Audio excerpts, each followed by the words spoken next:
once I came to like discover or relearn like what God is for me, it was like, oh, wow, this experience in the Peace Corps is opening me up to that idea that it's not just me and my human self here in the world, but like the universe, God, energy, potential, whatever you want to call it, all that is present with me and guiding.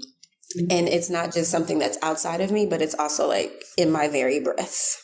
You know, it is me. I am it. Welcome back to Full-Time Yoga Teacher Podcast. My name is Reika and I am your host. I hope you're having a good day so far as you are tuning in to this podcast. I want to just say thank you for listening to this episode. And if you are a regular weekly listener, I appreciate you so much. It just means a lot to me that you actually take time to listen to this. It is my passion project that I do spend hours and hours each week on. So it means a lot to me that there's somebody listening on the other side. When I look at the analytics of the podcast, I get to see how many people are listening to it. And it just amazes me every time. So thank you for listening. And I want to say again, I like hearing from my listeners. So if you have any feedback, anything that inspired you, recommendations for topic or teachers to interview, I love hearing from you. So feel free to message me anytime on Instagram or through my website at Reika Yoga on Instagram or www.reikayoga.com. And I don't really do like a, pre-recorded intro for my weekly episode. So I just want to say for a new listener, this podcast, Full-Time Yoga Teacher Podcast, started because I have been teaching yoga as a full-time yoga teacher for the past 8.5 years. I kind of dove straight in right after 200 hours to become a full-time yoga teacher. And I shared my in-depth experience of my journey of becoming a full-time yoga teacher in the previous solo episode, if you want to take a listen to that one. But I just remember when I first started on this path, I just had so many questions. I wanted to know, how is it possible, or is it really possible to be a full-time yoga teacher? How many classes do I need to teach?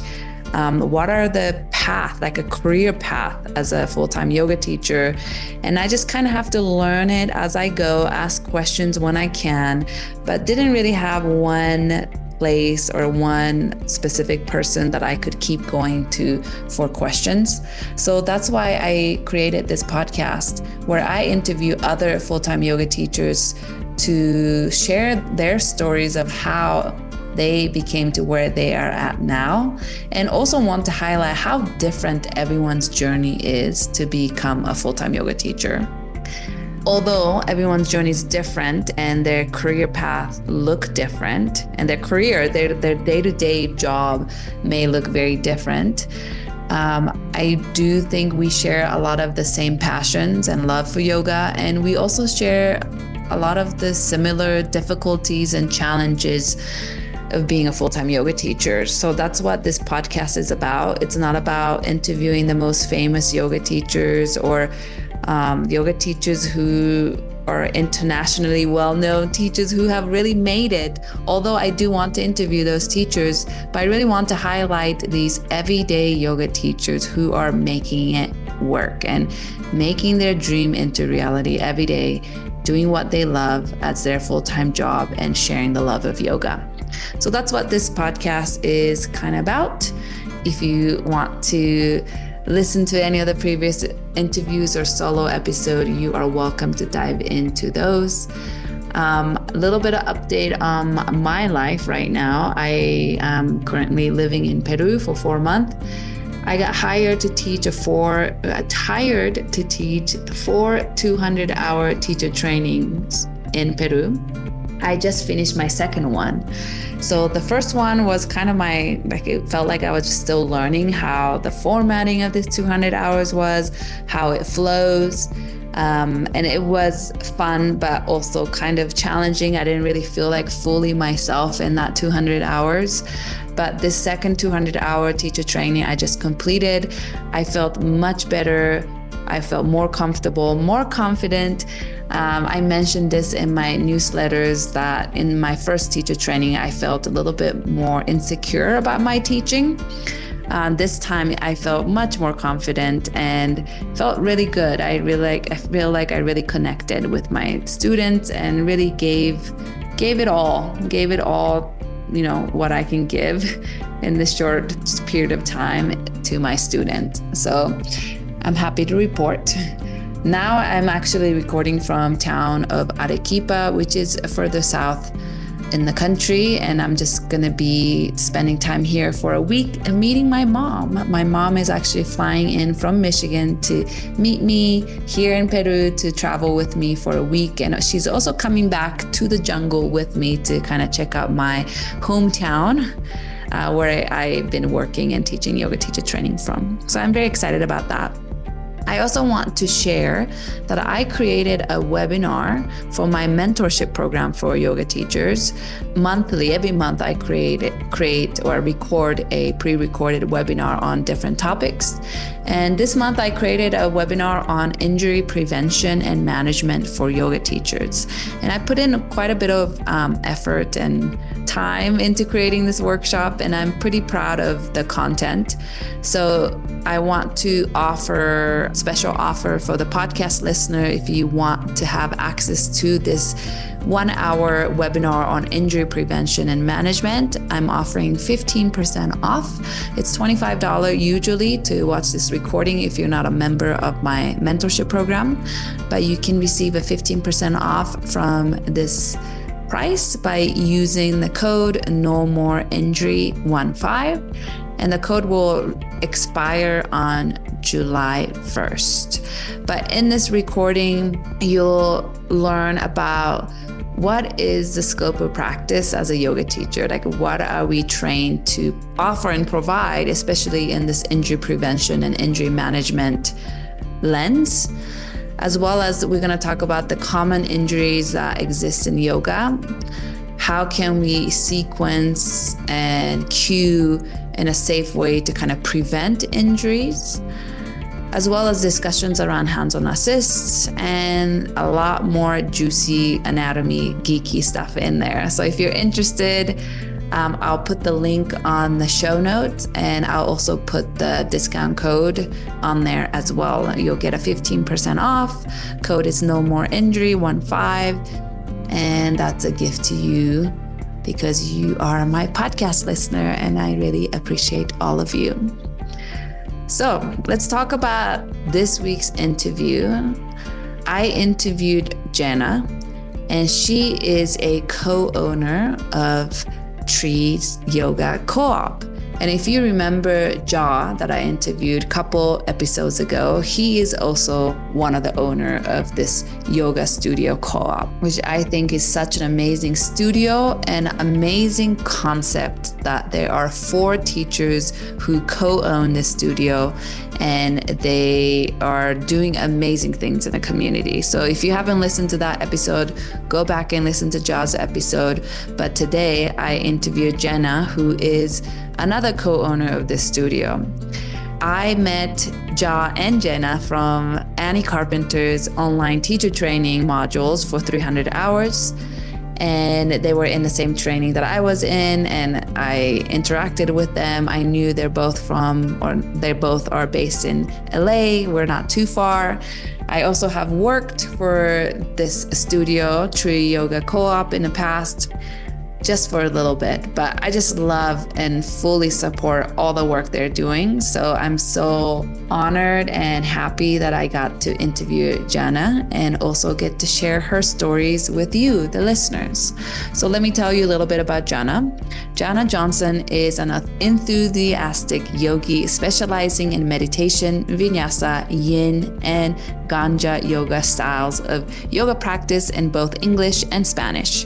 Her classes tend to have a relaxing and rejuvenating feel as she sets the tone for authentically and intentionally connecting with oneself.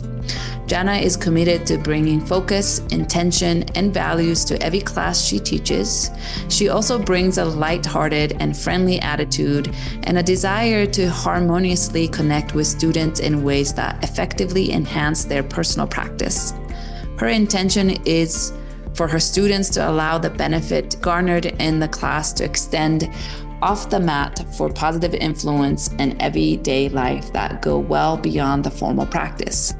Jana is 500 RYT with the Yoga Alliance. She received her 200-hour teacher training certification from the Tree, formerly known as Green Tree Yoga and Meditation, and her 300-hour teaching certification with Melanin Yoga Project with Davina Davidson, and also Smart Flow Yoga with Ani Carpenter. I'm so excited to be able to share her journey, her story of yoga with all of you. So let's get started.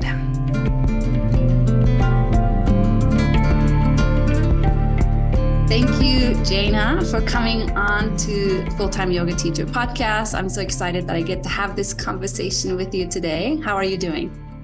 I'm doing well. Thank you, Reika. I appreciate the invitation. And yeah, I'm excited for, just the free flow of the conversation and to share.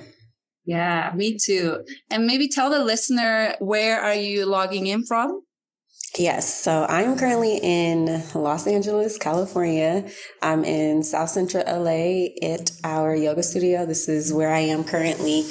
We have a yoga studio called the Tree Yoga Cooperative. I'm one of the owners, and that's where I'm at. I'm calling in from the studio. We got someone in the room next to me is doing a private Zoom class in one of our smaller rooms. And our next public class is at noon. We have a yin class at noon on Tuesdays. So other things are going on in the space, but I'm here in one of our private rooms doing this. So good to be in the space. Mm-hmm. Yeah. I'm actually excited to talk about tree yoga.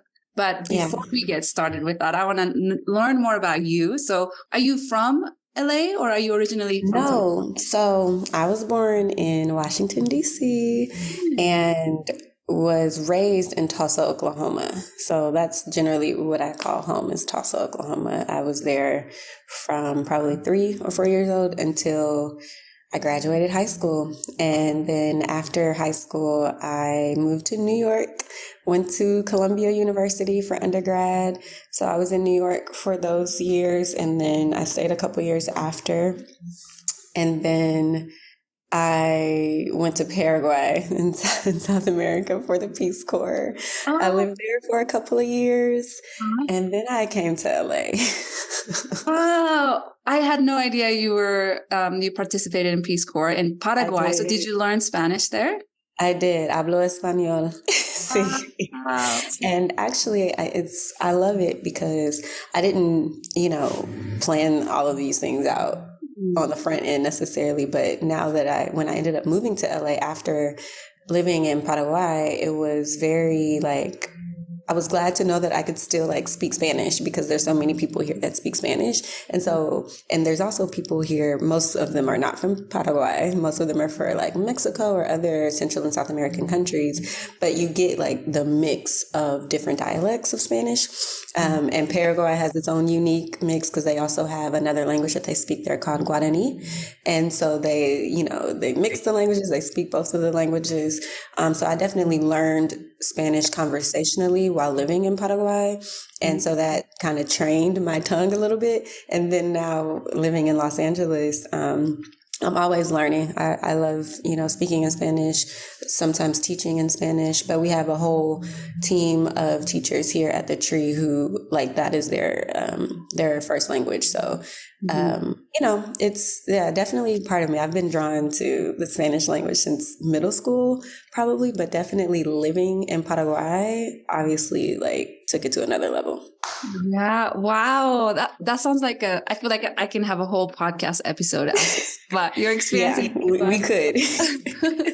I'm actually currently in Peru, and I'm beautiful. Living here for 4 months, and I just came. I'm taking intensive Spanish lessons right now because I I speak enough to get by. I can speak to be able to communicate what I need to communicate, but I really want to become like conversational. So that's amazing.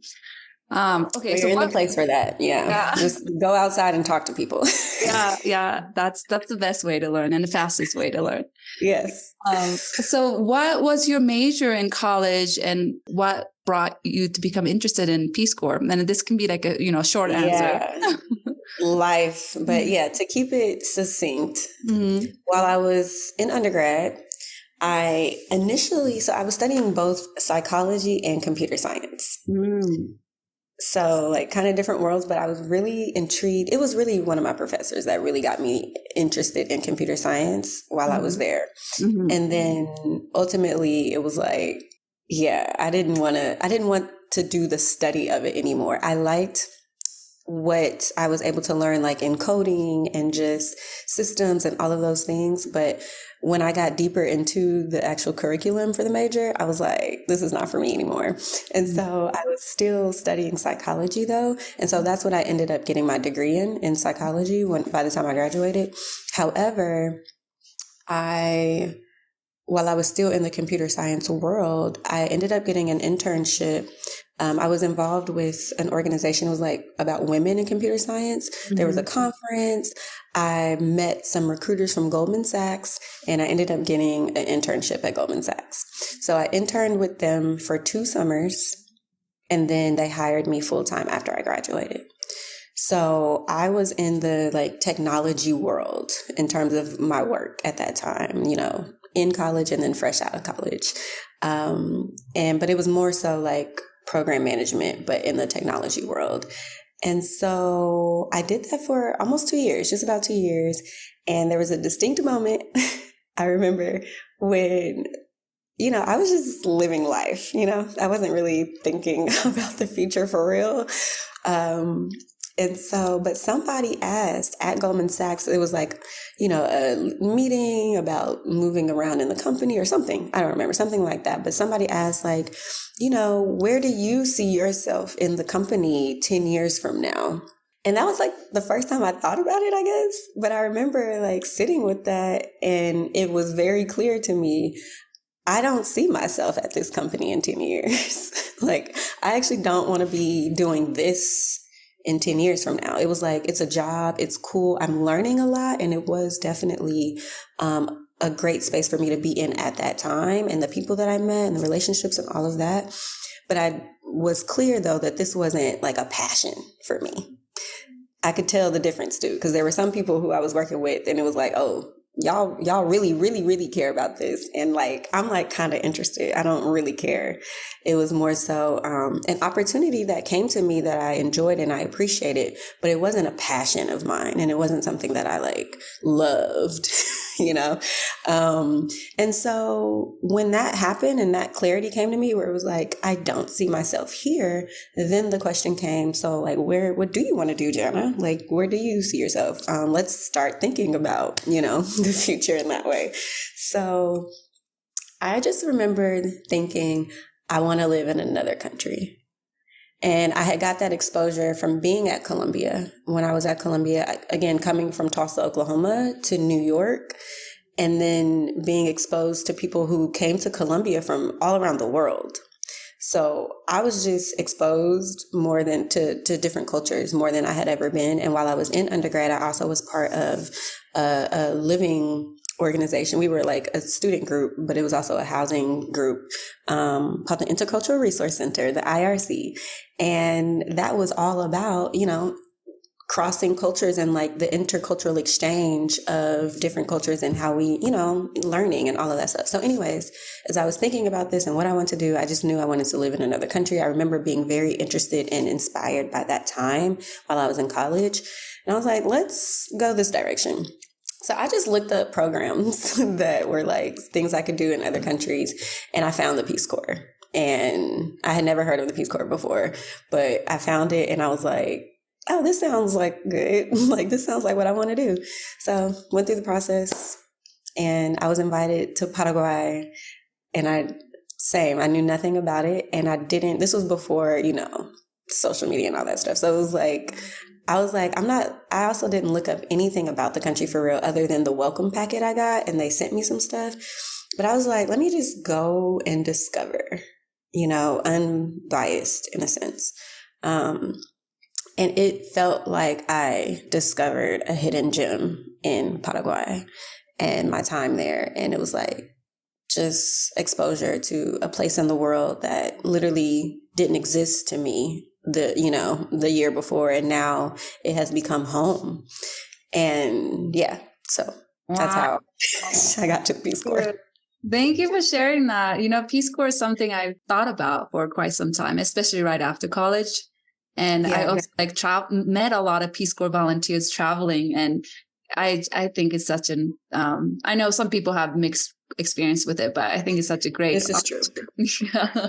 This is true. Everybody's going to have a unique experience. It's so based on you. It's such an individual experience, I feel, even though you kind of do go with a group, but ultimately you live on your own. As far as like people, you don't know anybody until you start to know people there. But it can feel, it's a lot of self-discovery because you are navigating a new world. And so there has to be a sense of self, or else you got to come to learn a sense of self. And that was my experience, because my first couple of months were challenging. They were very challenging. And then and this actually great segue, because this is really where my practice of meditation specifically, and then yoga in general, took root in me, was while I was in Paraguay and while I was navigating the world, what felt like on my own. But then I started to realize, like, I'm not alone, I'm not on my own. I have, for me, the main juice of what my yoga practice has given me, if you will, is a more potent relationship with God, with all that is, with spirit, with source. In the Yoga Sutras, the last of the niyamas is surrender to God, Ishvari Pranidhana. And it really is like, once I came to like discover or relearn like what God is for me, it was like, oh wow, this experience in the Peace Corps is opening me up to that idea that it's not just me and my human self here in the world, but like the universe, God, energy, potential, whatever you want to call it, all that is present with me and guiding. And it's not just something that's outside of me, but it's also like in my very breath. It is me. I am it. Oh, I love that. I love that. So how or when did yoga start to enter into your life? Was it during the time in Paraguay, or when you came back home, or was it even before you even left? Yeah, yoga entered my life before I went to Paraguay. And it was while I was there, though, when I was like, oh, I need this. Like, this isn't just something to do. This is like about me and my relationship with myself. And so, but honestly, I have to give credit to a friend of mine this is while I was living in New York. It was a guy I was dating. I don't know where he is today, but at the time, he was a yogi. He meditated. He did all these things. I never heard of these terms, these words, never heard. This was before I had any exposure to yoga in its formality, like in this way, right? But I would see him meditate. And I thought it was the weirdest thing. I was like, why are you just sitting there? And then I remember even one time we were like hanging out at a park, and he just like laid out in the grass and in the dirt. And again, like for some reason, it was just like weird to me. But I also saw that for him, he was like connecting with something, So that definitely dropped some seeds, even though I was like, skeptical might be the right word, maybe not. But like, even though I was like not all the way buying into it, I was observing and I was seeing it. And he wasn't like trying to force me to do anything. He was just doing what he does. So that definitely exposed me to the formal practice of yoga. And then after that, I ended up just going to a yoga class like at the gym at my job at Goldman Sachs, actually. And I just went to a yoga class that they offered at the gym just randomly. And then after that, and I don't remember how I felt at that class, but I remember that was the first like class I went to.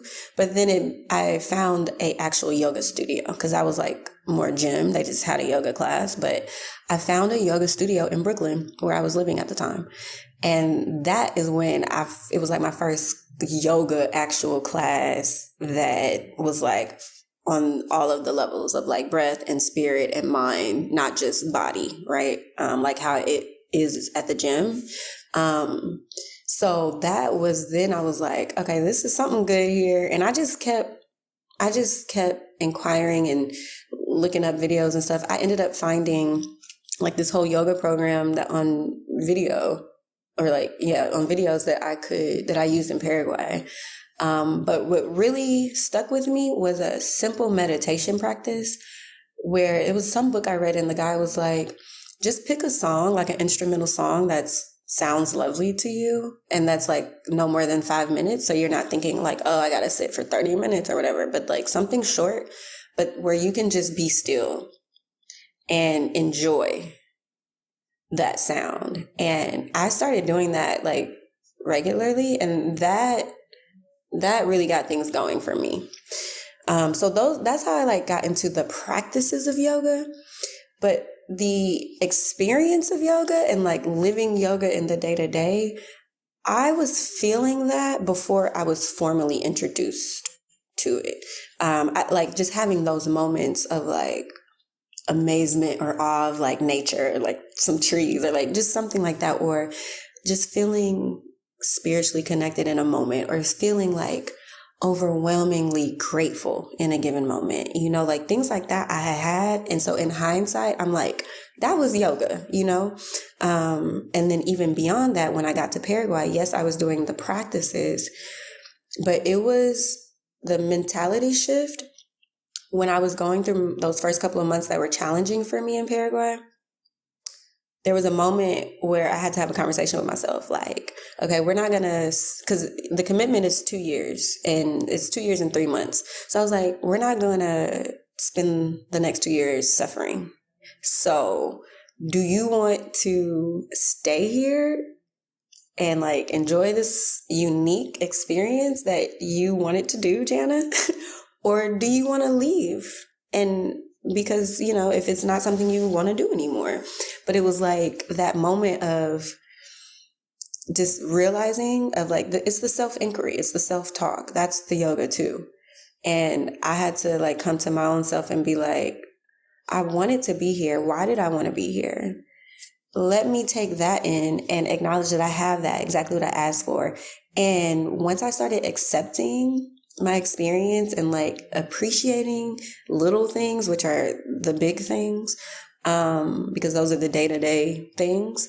Once I started shifting that, like I thrived in Paraguay. Like then I started falling in love with my experience, and it became really great for me. And I wasn't, you know, suffering anymore in that regard.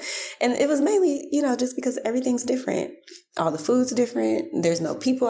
I couldn't talk at the time. Like I couldn't talk in the sense of like, I didn't have a grasp on the language, and nobody there was speaking in English. So it was just frustrating, and I was questioning my decision and all of that stuff that, you know, but then it was like, all right, what you gonna do? So that is where the roots of the yogic approach to life really started to take root in me. That's so beautiful. Like that's, you know, the experience of you being in Paraguay and how you started practicing the teachings of yoga then. Yeah, I love that. I love to hear that. Yeah. And what do you remember a moment in time or a period where you started to feel like you wanted to become a teacher, yoga teacher? That happened years later. I was not thinking about teaching yoga. by no means, those first few years. So let's say I started, 2011 is when I first got those seeds and probably took that first class at the gym and found the Brooklyn class, all that, 2011. And then I went to Paraguay from 2014 to 2016. So it's like I'm going to classes at the studio in Brooklyn, or I might do some online video things or whatever. And then I would move, and then I start kind of doing it on my own again, like with videos or like, and then the meditation where I'm just kind of like listening to a song, stuff like that. So I'm just in the practice. It wasn't until I started practicing a lot more though with some other Peace Corps volunteers in Paraguay though, as you know, over the course of those 2 years. So when I left Paraguay, I moved to LA eventually, like a month or two after I came back. And I found the yoga studio, which is the former studio that I'm at now. So it was the original, it was called Green Tree. And that I found when I came to LA probably 2016, because 2016 I found the studio. It was close to where I live. It was also a space full of people of color and yogis of color, Black and brown yogis. And so it just felt welcoming and like family, you know, and, but also very spiritually rich. And but again, I'm still just loving it as a student, not thinking at all about teaching it. But then with time, and as I continued to be part of that community, definitely started getting it was one moment in particular that it was a very strong seed planted or sprouted something. But I was in a class with another teacher. Her name is Destiny, and she actually just recently opened up a studio in Tanzania, I want to say. It might be another country in Africa, but I'm pretty sure it's Tanzania.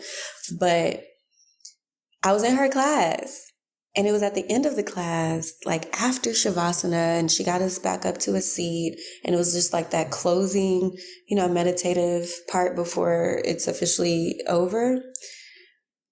And she was just like speaking life. She was just like, you know, you are I don't remember what she said exactly, but it was just life affirming, and it was encouraging, and it was uplifting, and it felt really good and high vibrational. And it was in that feeling that I was like, I want to do this. So that was the first time that I actually like had that thought. And then from there, it was like, okay, setting up to take the teacher training at the same studio, and did that 2018 and continued from there. But I actually was already leading space. I don't know if that was after that class with Destiny or before, but I was hosting what I called marijuana mindfulness, and it was cannabis friendly meditation. Something in me wanted to, because that was part of my practice, where I would meditate with cannabis, and it would be, you know, this very spiritual and mind opening experience. And so that was part of my practice. And I found when I came to LA, that was another part of it too, because this was the first time I lived in a place. And again, this was like 2018, where cannabis was legal. And it was just a different culture around it here in LA than Oklahoma or New York or anywhere else I had experienced. So I was just like, interesting. And for whatever, I just started opening up my living room on like Meetup and inviting people to come. And people were coming. And it was like, it was such a magical thing, but I was just doing that on my own before I got trained. I didn't even know about like get trained, you know, it was just, I'm just sharing this thing because I like it. And there was another woman here who was doing yoga and cannabis as well. Her name is Manelli. And I went to some of her classes, and it was just all like, this feels good to me. This feels good. And this feels, you know, enlivening in a lot of ways. And just, yeah. So I just did that on my own for a while. And then I eventually did get my 200 hour and went from there. Okay. So your 200 hours was at the time, Green Tree Yoga? It was Green Tree Yoga and Meditation. That was actually the last class under that name. Mm-hmm. And then, a couple years later is when it was a nonprofit. Mm-hmm. And the nonprofit dissolved, and this now as the cooperative continued basically that mission. Yeah. And Okay, so when you first did your 200 hours, what was your, I guess, job or career before you started really getting into yoga? So when you were just taking classes, you weren't teaching as a full-time. What were you doing? I was just reorienting myself back to America because when I came back from Paraguay, I didn't have any plans. I went home to Oklahoma for a little bit. I went to actually DC first with my dad and my sister, and I went home to Oklahoma. And then I ended up coming to LA in a relationship that I was in at the time, and he lived here in LA. So I just came out here again, no plan, but following my heart for sure. And I was like, let's just go with the flow. And that's the spirit I was in too from being in Paraguay. Because it's not like a full-time job. There is work that I'm doing, community work, but the main work as a Peace Corps volunteer is learning and understanding and immersing yourself in the culture that you're in, and also sharing of yourself with your neighbors and the people that you work with, those partners, community partners. So that was the main job. And then from those relationships, you can start to do impactful work that makes sense to the local people there, right? Like that was the way that I received my job as a Peace Corps volunteer. And so it wasn't like I hadn't worked a full-time job since Goldman Sachs. So I was just like so when I left the Peace Corps and coming to LA, I was in that same vibe, which I didn't even know was preparing. I feel like it's the same thing as a yoga teacher, and definitely as a student. Like it's not a 9 to 5. If anything, it's it can be very sporadic, or it can feel like it's consuming your whole thing, especially just with the studio more than just teaching classes. But so I was just not really working, or I would do like little gig work here and there, or I would pick up jobs on like Craigslist, like little stuff to have cash flow. But I was living with my partner at the time. I was not like responsible in that sense by no means. But I was acknowledging though my adjustment, leaving what had become my home in Paraguay, like it was very bittersweet for me. So, and then adjusting to LA, which was not my home either. It was like a new place for me, but I was happy and excited about it. But it was all, I wasn't settled anywhere. I felt like I was, kind of nomadic. So I stayed in that energy and just kind of went with the flow. So that's what I was doing for a while. Random like gig work around LA or like, stuff like that. And then I started teaching. And did you started teaching right away after your 200, or was it some kind of like transitional period before? I did start teaching right away, but it was light. I was only subbing at first, but fortunately the teacher who led my training, she taught yin among other things, but she had a yin class at the studio, and I love yin. I fell in love with yin in Paraguay. That was one of the classes on my video. I had it was 10 videos, so I would play them often. And one of them was a yin class. And it was just so new and different and feel good to me. So by the time I came to LA and started continuing to take yin classes in person now, I was just really like, I want to start teaching with this. So I would sub for her sporadically. And then I did start teaching like a weekly class at the studio, and then I found other classes around, but it was never I think the most classes that I've taught, like as far as like having weekly classes, no more than 7. I think 6 was probably the most that I did at one time, and that was only for probably like a season, like 6 months or something. It wasn't something that I've done most of my teaching time. But I would have like one-off stuff where it's like, oh, like this group wants you to do like one class or something. But as far as having like weekly classes at a studio, between the Tree and another studio I taught at a few years ago, probably had 6 at the most at any one given time. And did you always have to have like other side gig or other? Yeah, I had other side gigs, and I had a partner that I was with that was supporting me, financially in that regard. So I wasn't thinking at that time that I needed to I wasn't thinking of it like, how can I make this into a thing? Although I definitely did have an intention and a whole plan, and I invested money in like all this stuff. It was getting myself too far ahead of myself, is what I can say at that time, because I did have an idea. I did want to have a yoga studio when I, like, in those early days of teaching. And I was trying to like make that happen.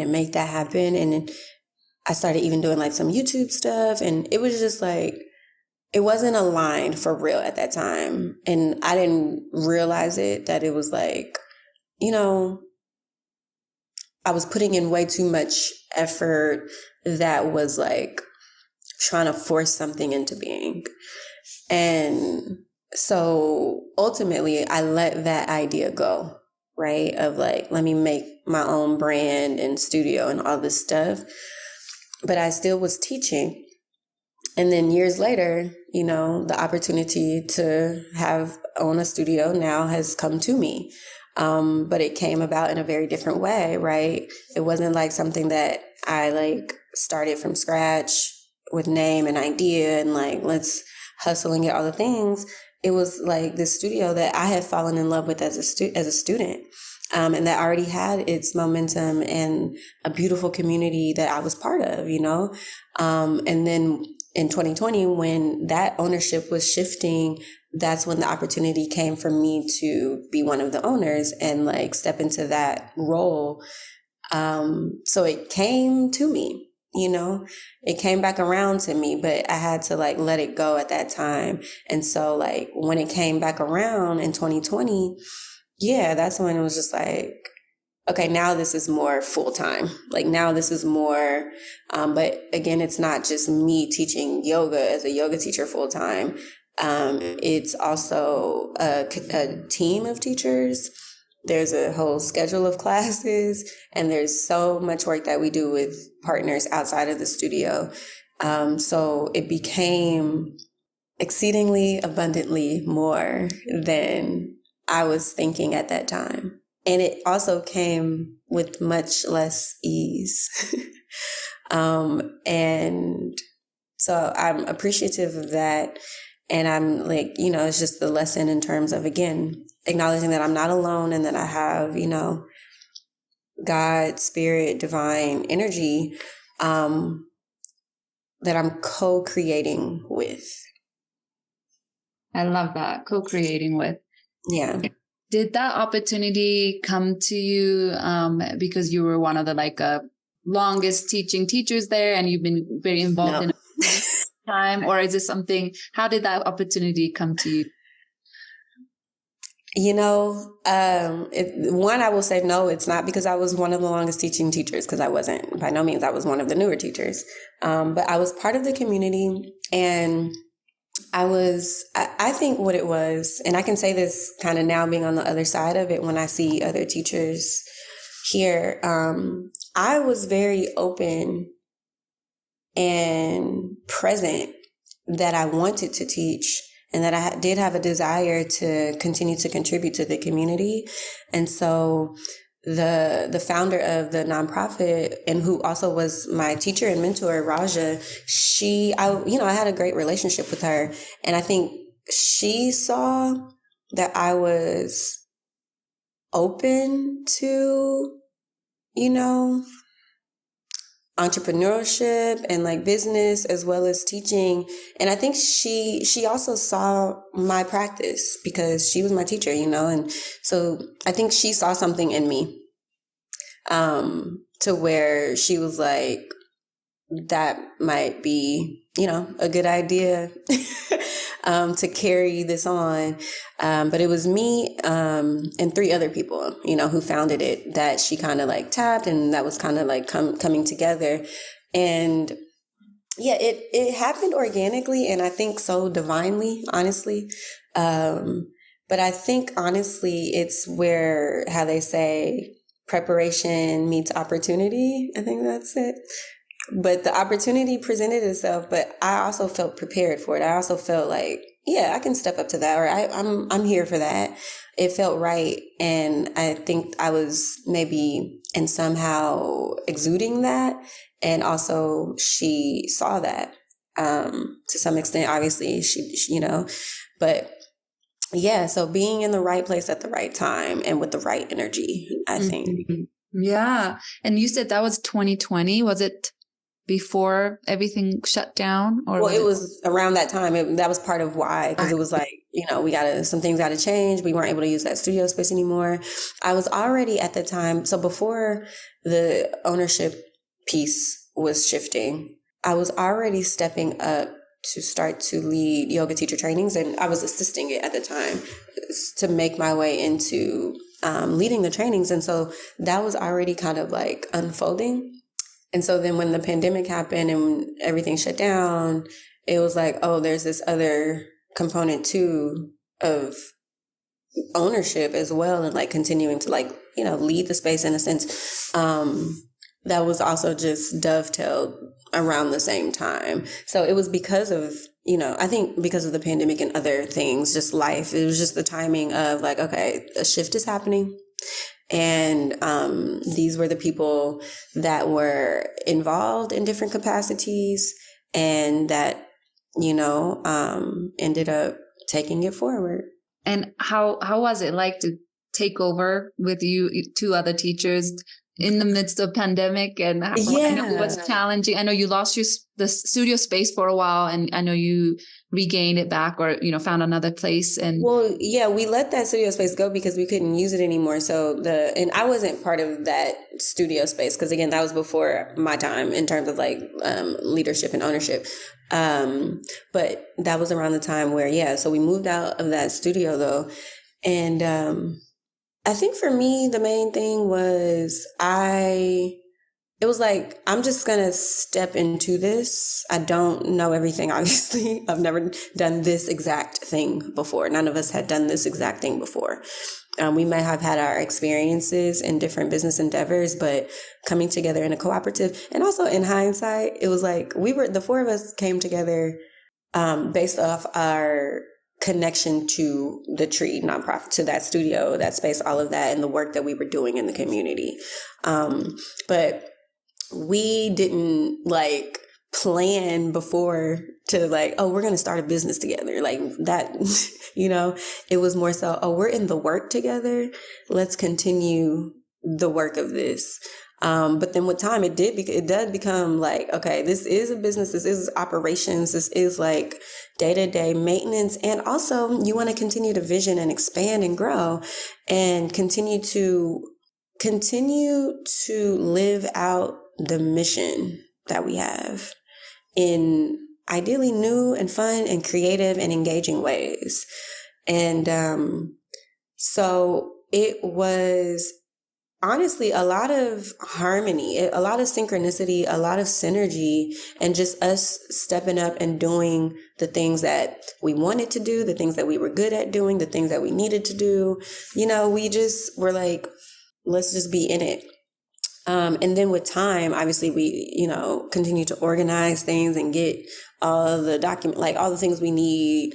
But it was just like, we just want to keep this going. I think we just didn't want it to die with the pandemic, So that was the main, I think, driving force, that it was something that we all cared about. And it was like, well, the opportunity is here. Like, let's keep it going. We want to keep the community connected as best we can.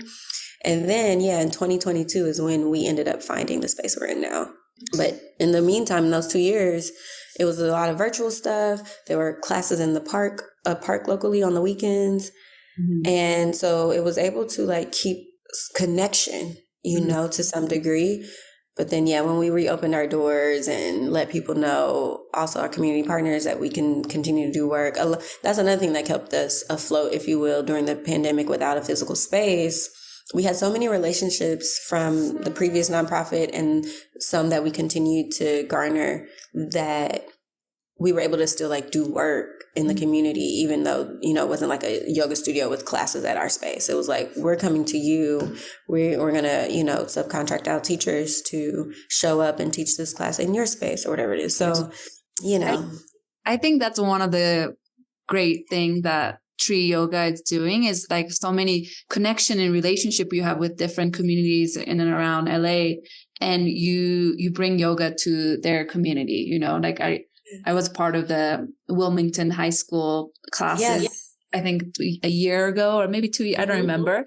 I think the Tree Yoga has so many projects like that you are partnering with other community members. And I think that's not something I see a lot in other yoga studios in LA. And I think your studio is showing great example. Hopefully more studios will, you know, follow or do something like that as well, because it's not just about my studio and how we're going to make money. But I feel like your studio is all about the community and how can we, you know, spread the reach and how can we bring yoga to different community that may not have yoga class that's accessible to them. So I think it's such a beautiful thing that your studio does. Yeah. Thank you. That is definitely part of mission is accessibility. And I know firsthand, already know that there are so many people who would not even think about walking into a yoga studio. Just because of whatever ideas they have in their minds about whether this isn't for me, or I'm not flexible enough, I don't know how to meditate, I don't know how to do everything already, or it's just intimidating for whatever reason, or it's this idea that everyone who goes there like already knows how to do everything fabulously. And so since I feel whatever way I feel about my capacity, I'm not going to even go, right? That's how some people will just dismiss themselves from even thinking about going into a yoga studio. So with that knowing and understanding already, it's like, I know though that this actually is for that very person, the very person who doesn't yet have that experience, but has a curiosity and, you know, who has some interest in, I just want to feel more connected to my body, or I want to lessen my anxiety. I want to be able to lessen having thoughts scramble over my mind all the time, like, or whatever it is. It's like the reason to do yoga is oftentimes the reasons why people say they shouldn't do yoga and they can't do.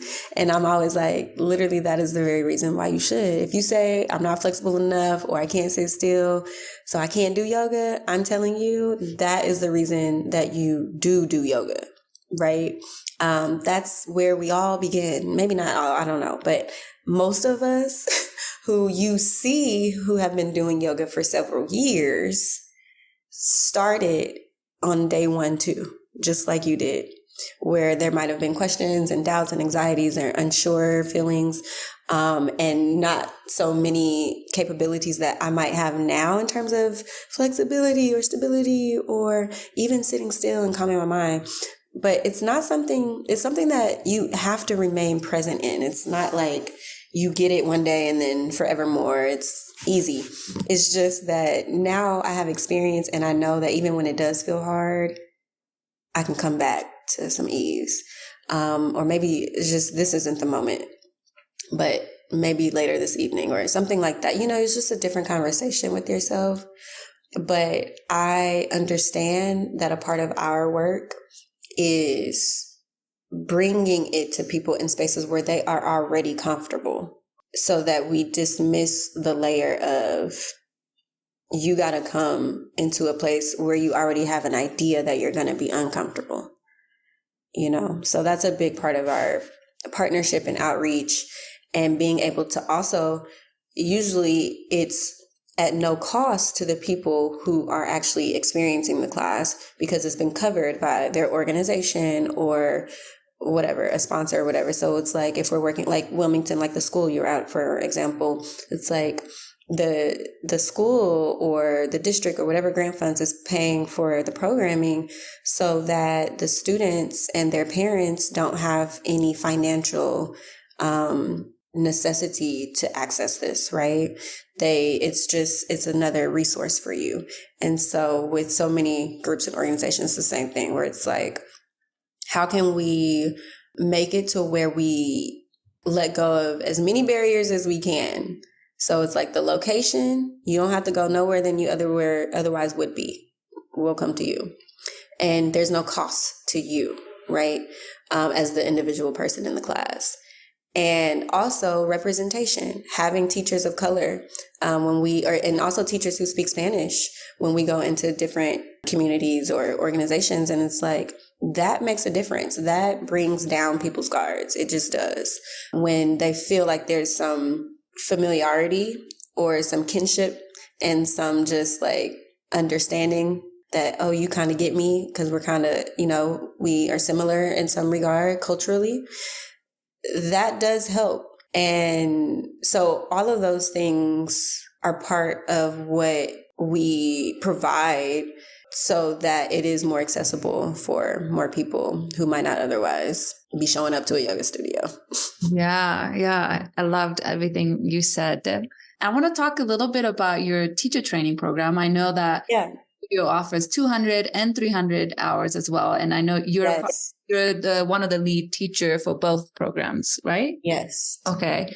How is being a teacher trainer role for you? You said you started before you took over the studio. You were kind of assisting before. Yeah. And how do you enjoy doing it? What's some challenges with leading a teacher training, or what do you love the most? Tell me about Thank you for this question, because I love it. It's every time. So I don't know exactly, but I think it's been 8 like different groups of people since I started. And every time it just becomes more and more like affirming for me. But to put it one way, it's literally life-changing for everyone involved, including myself. Because we are it's usually the ones that I do is about 3 months, and we're meeting every week, and we're going through the many different components of yoga. So it is very much mindfulness based, and it's very much based in self-care. And so all of the practices that we do always then come back to that, like, how is this helping me be more mindful, self-aware, and to learn how to care for myself, to accept myself as I am, love myself, care for myself, appreciate myself, empower myself, encourage myself, liberate myself, like all of these things about our relationship with ourselves. So it becomes every time, just another journey of moving through who am I now in this season? And that's part of what I like about it, because yes, there's a curriculum of what we're going through, but the curriculum comes to life when we're able to all just show up present with who we are now. What does nonviolence mean to me in this season of my life? Not just, what it means on paper, but there's that to get the understanding and the approach of what nonviolence means in yoga. But then it's but how is that actually showing up for me today? And that's where the juice of it is, because that's where conversations come out, and then everyone starts to self-reflect. What it ends up being, because many of the people who take the training, it's their first time going through these concepts in this way. All of this, we all know all of this stuff innately, I believe. But in situations like this, we get to shine a light on the knowing within us, and let ourselves live what we know, and not just book smart know it, but know it because it's how I embody it and how I experience and express it. So let's take nonviolence, for example. Okay. Ahimsa, the first yama. And that's, we go through these principles each week, right? And it's okay, on first glance, when a new student might hear nonviolence, they might think of the extremes of okay, don't shoot people or something, right? And so it's yes, that is part of it. But if you talk about nonviolence from, again, the mindfulness viewpoint and the viewpoint of self-care, let's talk about how you speak to yourself. Is it violent? Is it causing harm? That's another way to say violent. Are you beating up on yourself mentally and in your own self-talk and in your own day-to-day? Are you shaming yourself for things? Are you, battling with yourself in a way that is literally violence happening in your mind and therefore in your body and in your nervous system? So acknowledging that, for that being the first of the yamas and niyamas that we go through, just from that, a lot of times it's like huge shifts where it's like, you know what, now as I sit with that for this upcoming week, I actually start to realize the ways that I do tend to talk to myself. And I am not that kind sometimes. I talk to myself like I wouldn't dare have somebody else talk to me, but I talk to myself that way, right? And so sometimes that's the experience of, now I'm just aware of the habitual things that have just been happening habitually, but I'm shining the light. That's the light of awareness and presence and consciousness. That is all we're doing, is increasing our consciousness so that we can know what's going on. And then you can choose. Otherwise, it's just happening without your conscious choice. It's just the tape on replay. But things like that, where it's like you start to see how people look at themselves differently. And then it's like, I don't want to be violent to myself. And how am I talking about those people over there being violent and mean when me, just with myself, am not practicing being kind? And then that's when we start to see the mirroring. How I treat myself is how I treat others, and it's how others are treating me. And so it's not about, let me just defend and let me say you're wrong because you did this thing. Let me point the finger back at myself and start to see how those seeds are being sprouted in me to then create the mirroring and the boomerang effect of it coming back to me. And so, that's one thing. And so we go all through that, right? Where it's just like this awareness of, I have maybe more power than I've been aware of and expressing in regards to my mental peace and stability.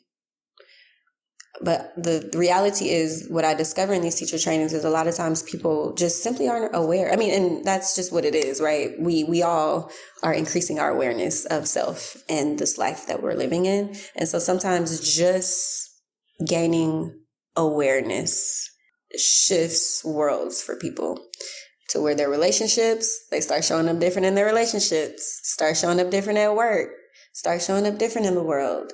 And you see how the world and the relationships then start showing up different in return. So, I mean, that's a long-winded answer, but just to say that the trainings experience that I've been a part of are literally life-changing, and they help us reorient ourselves with ourselves and within the world that we experience. Sounds amazing. I interviewed Ja a couple weeks ago, and he was telling me and sharing me about teacher training, and I can see both of you lighting up when you speak about it. Yeah. And it's amazing. It truly is. Do you, so you and Ja co-lead together, or do you have I think you have other guest teachers that comes in as well? Yeah, so for the 200 hour, he and I co-lead them mainly. And then he's actually also been doing a shorter schedule. It's like an intensive schedule where it's 4 weeks, but it's like Monday through Friday instead of the weekends. So he's been doing that last summer, and he's doing another one this summer. Mm-hmm. And then we have guest teachers come in as well. And then I'll be a guest teacher like when he does the summer one. So yes, there are other teachers for sure, which is also just beautiful for the students and all of us to like learn from different people's approaches, but they're also bringing in specific expertise. So it's like a module on like prenatal yoga, or a module on comedic yoga, a module on, specifically around trauma-informed yoga, even though that's like a thread throughout our training. Yin yoga, restore, so we have different facilitators lead different specific modules like that. And then the two of us are the main leaders throughout the whole training. And our program is based in what we call mindful hatha flow.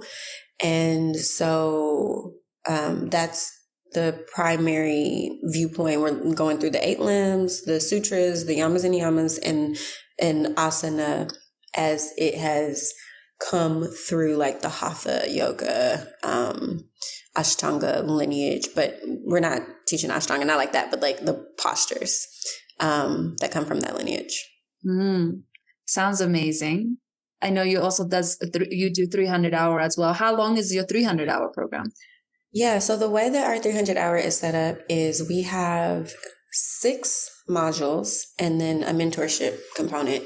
But each of the modules, it's usually offered once a month. So people can kind of pick and choose. It's very much like, so we met in Annie Carpenter's training and it's very much like that, where it's like, you know, these are the 6 modules, or these are the however many modules, and these are the dates they're going to be offered. You can take them whenever works for you, but you get the 300 once you complete those, and then you do the mentorship with us. So our scheduling, we offer one module a month. So the idea is to have each module offered twice a year. And then it's 3 of us teachers, so Ja, myself, and another teacher named Rebecca, that lead the different modules. And so and this is new for us. We started it last year, I'm gonna say. But this year we got on actually like a regular cadence of them every month. And so it's been good. I love it mainly for the reason of, because I know myself from my own experience that when you do continuing education, like when you do anything after your first 200-hour, one is, it's just really good to have some teaching experience, like get some teaching experience and then like go back into the classroom, right? Because now you're coming at it with a different perspective. You have some experience of teaching, so you have different questions. You have different things that you want to like work on, or things that you want to learn, but you just have different questions than you do as someone who has never taught yoga before, for real. Other than like practice teaching, but like who's actually teaching classes in the public. So for me, the 300-hour is this place where it's like the reconnect for teachers to be able to like talk about our experience teaching and what are the questions now. So each module obviously does also have like a different viewpoint, but we're going through practices and teachings that can like ideally speak to where you are after having some experience teaching. Yeah, I 100% agree with you. Because there's so many, I'm seeing a lot of trend of people maybe finishing 200 and going straight into 300. Yeah, I don't recommend it. I don't. And they haven't had any teaching experience yet. And they might, in 3 months, they finish their 300, but then with almost experience, I feel like you do what you will, right? But it's going to be different if you get your feet out there, you know, and figure some things out and get confused or whatever it is. Like, go through that emotional like experience of just what it is to kind of like figure it out a little bit and like choose your own approaches. Like, just feel what feels right. And also because the reality is after a 200-hour, there's so much in a 200-hour too, where I feel like give yourself time to like let all of that settle in before you go to a 300-hour and like put it into practice again by actually teaching a little bit, at least like 6 months to a year, and then like go back in. You'll just be set up for the 300-hour differently in a way that I think would be more valuable to you than if you just do it straight out of your 200-hour. And of course, with our modules, each module is like one main topic. So like there's one like alignment and adjustment. So it's, you know, that's the focus of it. But of course, we're going to be incorporating all of yoga to all of it. Like it's all the same thing. It's just another opportunity to experience it in community too, which is a huge part of the value, because you're able to bounce off of the other teachers in the room. And then also it's like you're getting the value of the other teachers in the room, but you also get the experience to like more focus in more deeply on whatever that one thing is. Because like in a 200-hour, yes, we're going over certain things. Like the subtle body is one that I'm doing in June, actually, for our 300-hour module. Yeah. We talk about that in the 200-hour, and it's always present because, you know, the subtle body simply is the non-physical part, right? The breath, the thoughts, our bliss body, the most centermost part of it, like all of those components of beyond the 5 physical senses, but more in our feeling and intuitive and emotional senses. So we talk about those things, but then when you have a whole dedicated training around it, we're going to go deeper. Mm-hmm. And we're going to be able to, go deeper than you would normally. So that's also one of the beautiful things about the 300-hour modules is, you know, we just have more time to get deeper. Yeah, sounds like a great 300 hours. Yeah, it's fun. So what does your typical week of being a full-time teacher and also a studio owner look like?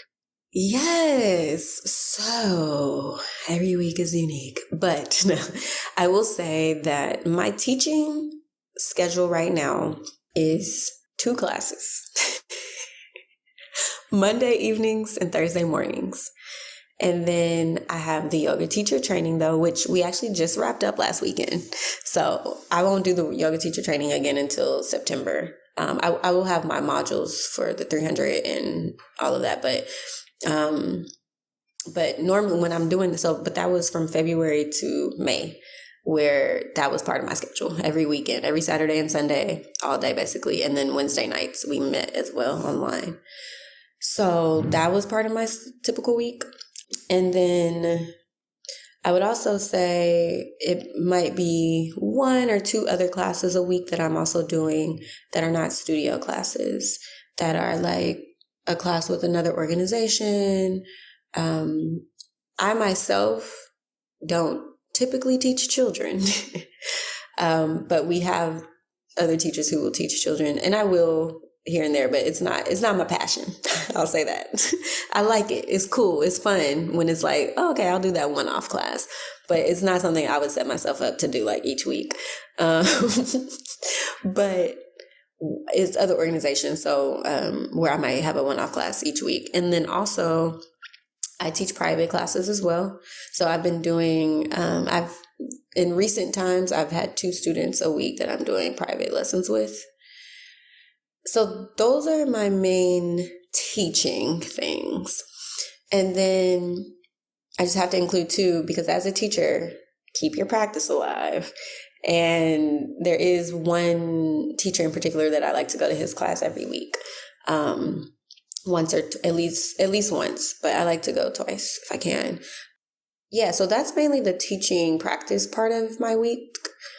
Then there is the programming and the work of the studio ownership. So a lot of that is sporadic, like flexible and free flowing, in terms of like just being on it and in communication with all of the teachers that we have on staff and even our front desk team. And everybody's amazing. Like I love our team. I love all of the people that are part of this tree, this community, community as we call it sometimes. And so I love that part of it, you know, working with other teachers, both in our studio classes, and then part of my work each week as well is maintaining all of the partnerships that we do have. Now, when we do have a lot of partnerships and classes going each week. So it's just the management of that, making sure everything's good, which most of the time it is. But sometimes it's like, you know, you got to find a sub or cover, or, you know, making sure we have a lot of mats, that sometimes we take mats to some of the things that we do. So it's like things like that. And then the other part of my role in the studio is continuing to expand, like bridging more partnerships with more organizations. Fortunately, a lot of people find us and reach out to us. I love that for us. And I love that for all of us, because when you see people's desire for it and like you acknowledge just the need and all of that, it's really a beautiful thing. And it's oftentimes what it's been a lot of times, it's like teams who want the yoga, or they'll have a retreat day here or something like that. So let's say there's an organization we work with called Public Counsel, actually, and they provide like accessible resources, like legal resources and services to people and organizations and stuff, and they've helped us as a business, actually. And so, but we ended up doing like a series of virtual classes with them at one point, and then ended up doing like retreats here. But it's like, these are the, sometimes we call them like the frontline workers, and the people who are doing the like activism work and doing the work of like social justice in that regard, and community organizers, people that we work with. There's an organization right down the street called Youth Justice Coalition, YJC, and Chuco's Center, and they too use our space and use our resources. So it's being able to acknowledge that people who are doing that work, there's a tendency of, I got to keep fighting. I got to keep doing this work that I'm doing in the social justice world.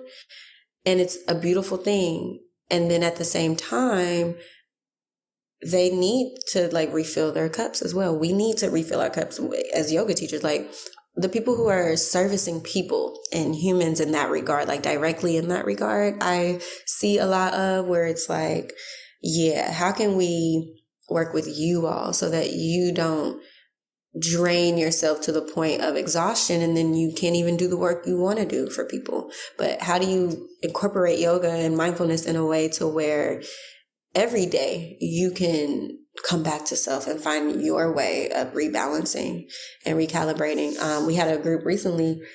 It's the Black Maternal Mental Health Organization.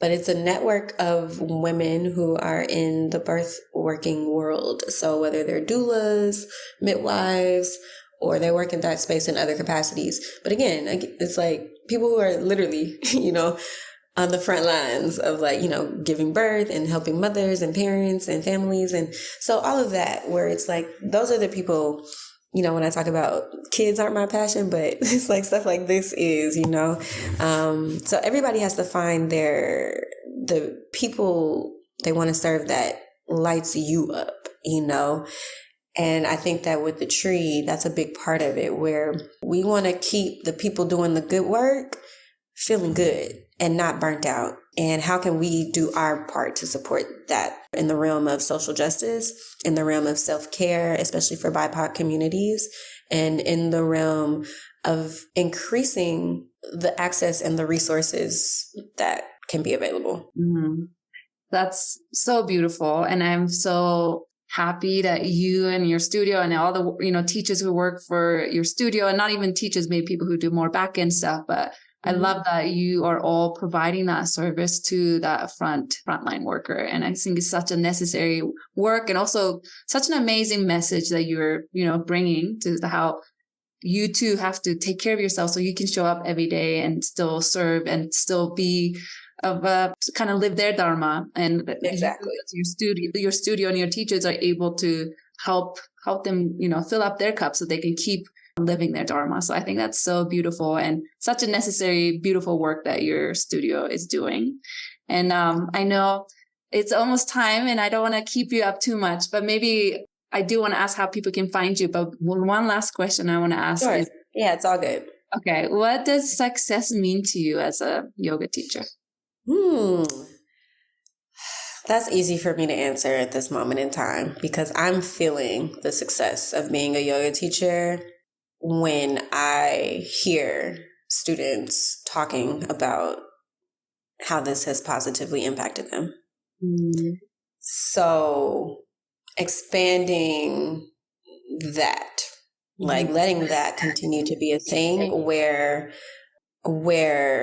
I am part of positively impacting people's actual life experience, which includes how they show up for themselves, how they speak to themselves, how they care for themselves, and then thus how they do that for the people around them.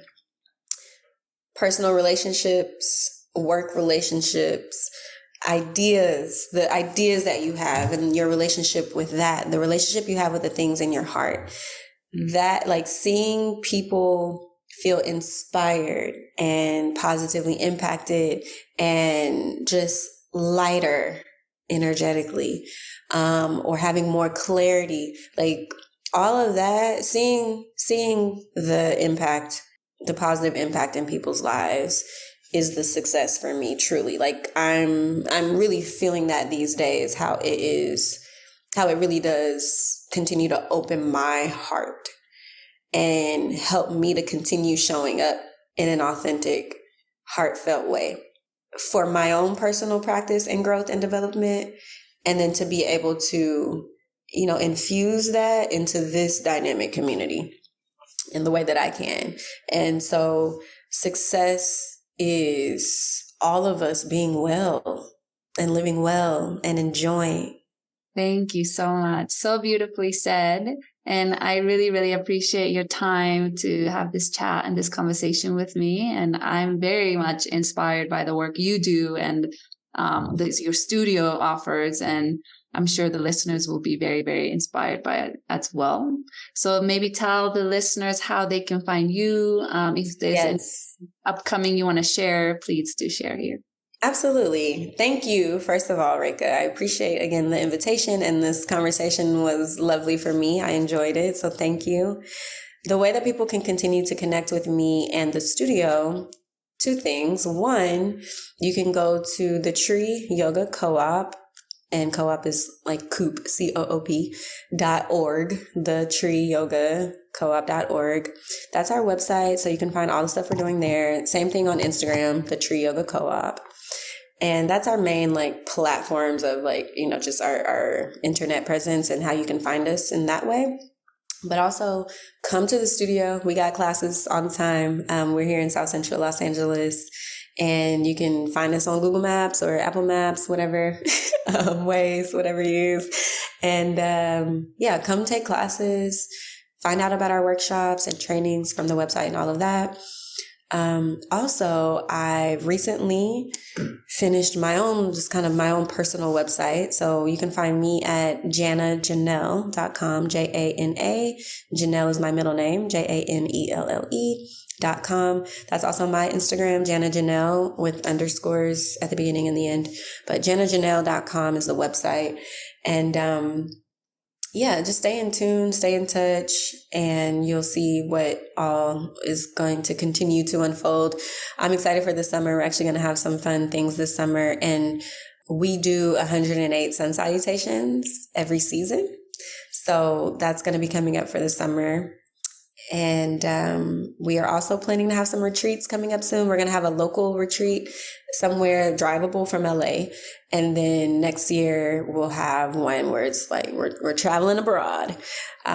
So look out for that. But in the meantime, come to class, come to trainings, workshops, all of it. Right. I'll make sure to link all of that on the show notes. And the retreat sounds very exciting. Yeah, I'm excited. Both local and international sounds very exciting. Well, thank you so much, Jana, for having this conversation with me. I really appreciate it. I'm so happy. I feel like I got to know you much more than before we started this. So thank you so much. Absolutely. Thank you, Reka. Enjoy. I hope you enjoyed this interview I had with Jana. I think I could probably talk to her for a really long time about her experience as a Peace Corps volunteer in Paraguay. That's something I am very fascinated by, and I really loved hearing and learning about her. I had no idea. And it's so beautiful how she explained her time in Paraguay brought her closer to the practice of yoga. I thought that was so beautiful. And her stories of becoming a co-owner of the studio that she loves. And her 3 other owners and yoga teachers together, they are running this beautiful studio who are doing amazing work in their communities. I just can't, I said this during Ja's interview as well, I just can't express enough how inspiring that studio is, Yoga Co-op. They are doing such a great job, and they are kind of outside of the typical studio model that I see in California and in Southern California and probably in the whole United States. So I just love to see that. I love to see that studio like that are out there doing amazing work. And I just hope that more people and yoga teachers and yoga studio owners and managers can get inspired from this kind of studio model, and how can all of us do better and become better and spread the love and benefits of yoga in non-conventional way. So anyway, I can keep going on and on about this, but I just love what they're doing. And I hope you give them a follow, or even go check out their studio to go take their classes, check out their teacher training programs and workshops if you are in Southern California. If not, just go check out their Instagram and their website. Share them, give them a follow. They're amazing. I hope you were also inspired by this interview with Jana as much as I was. I know I say this every time I interview somebody, how inspired I became from this conversation, but every time I am inspired. And I think that's why this podcast is my love and passion project, even though it takes me hours to edit every week. And I just still love doing it because it's so precious to be able to interview other full-time yoga teachers and really being able to share their passion and light in this yoga world. I think it's so amazing. So I want to remind you about the injury prevention and management webinar that I recorded. It's about 58 minutes. It's a little less than 1 hour if you want to learn more about injury prevention and management. This is great webinar for yoga teachers. You will receive 15% off using my code NOMOREINJURY15. You can find all the links on my show notes. And again, reach out, come and chat with me on Instagram or message me on my website. My Instagram is at Reika Yoga and my website is reikayoga.com. That is it for this week. I hope you have a great rest of your day and speak to you next week. Bye.